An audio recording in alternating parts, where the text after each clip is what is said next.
તો મિત્રો આજે આપણે જન્મ મરણના જે દાખલા છે રાજકોટ મ્યુનિસિપલ કોર્પોરેશન દ્વારા કાઢી આપવામાં આવે છે.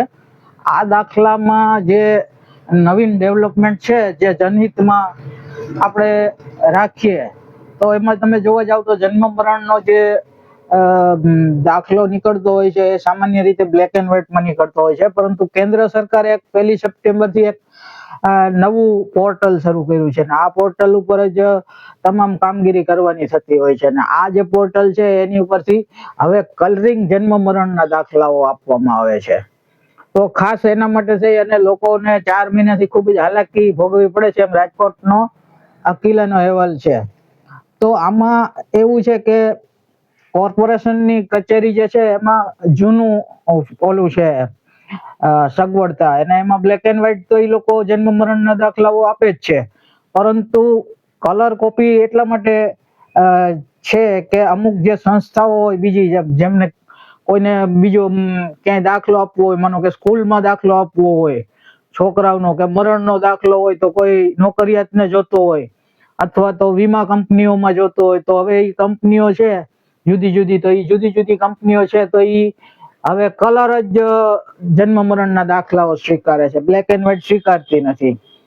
તો આને અનુસંધાને લોકો 4 મહિનાથી હાલાકી ભોગવે છે. હજી પણ કલરનો જે દાખલો હોય જન્મ મરણનો એ તો અરજદારોને ઓનલાઈન જ કઢાવવો પડે છે, પરંતુ કોર્પોરેશનમાં તો એની સગવડ છે જ બ્લેક એન્ડ વ્હાઇટ માટેની. અને તેમ છતાં પણ અરજદાર ઈમેલ આપે તો ઈમેલમાં એને કલર કોપી મોકલી દેવામાં આવે છે, ત્યારબાદ એને કલર કોપી બહારથી કઢાવી લેવાની રહે. આ રીતનું ડેવલપમેન્ટ છે.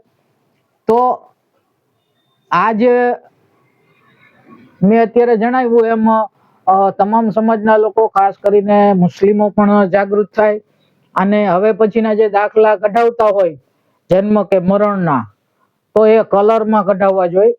અને મારા ખ્યાલથી જે જૂના પણ દાખલાઓ હોય તો એ આપણે પોર્ટલ ઉપર જઈ અને અથવા તો જ્યાં એની સગવડ હોય કલરફુલ દાખલા કઢાવવાની, તો ત્યાંથી કઢાવીને હાથ વગા રાખવા જોઈએ, કેમ કે આપણને વારે ઘડીએ હમણાં આ દાખલાઓની જરૂર પડવાની છે.